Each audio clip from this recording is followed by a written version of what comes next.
Hi friends, పల్లెసీమ ముచ్చట్లకు స్వాగతం. ఇప్పుడు మీరు చూస్తున్న ఈ వీడియో వచ్చేసి తాజాగా నూనెలు తయారు చేసే మిల్లు వద్దకైతే వెళ్ళాను నేను వెళ్ళిన టయానికి వాళ్ళు అప్పుడే కానుగ పప్పు అనేది వేశారండి. కానుగ నూనె కోసం. ఈ కానుగ నూనె మెయిన్గా ఔషధానికి ఉపయోగపడుతుంది. తర్వాత కాళ్ళు నొప్పులు, కీళ్ళ నొప్పులు, ఒళ్ళు నొప్పులకి బాగా ఉపయోగపడుతుంది కానుగ నూనె. కానుగ పప్పు అండి ఇది.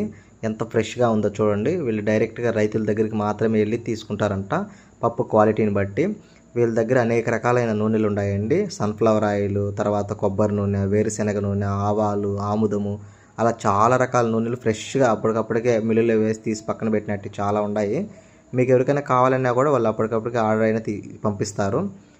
చూడండి, ఇది వచ్చేసి వేప నూనె. వేప నూనెకి మాత్రం సపరేట్గా వేస్తారంట. ఎందుకంటే వేప అనేది చాలా చేదుగా ఉంటుంది కాబట్టి ఇట్లా గ్రైండ్ చేసినప్పుడు ఇట్లా వచ్చిన పౌడర్ అండి అది.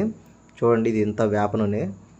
ఇది వచ్చేసి వేరుశనగ నూనె అండి. వేరుశనగ పప్పు అనేది ఫ్రెష్గా తీసుకొచ్చి అప్పుడే వేసాడు గానుగలో వేసినప్పుడు చాలా బాగా అనిపించింది నాకు కూడా. ఎందుకంటే ఫ్రెష్గా అప్పటికప్పటికే తీసిన నూనె కాబట్టి చాలా ఫ్రెష్గా ఉంది. మీకు ఎవరికైనా ఈ నూనెలు కావాలంటే తాజాగా ఉండే నూనెలు కామెంట్ చేయండి. లేదంటే కామెంట్లో ఫోన్ నెంబర్ పెడతాను, తీసుకొని వాళ్ళకి చేసినారంటే వాళ్ళు పంపిస్తారు. ఈ వీడియో మీకు నచ్చినట్లయితే షేర్ చేయండి, లైక్ చేయండి, సబ్స్క్రైబ్.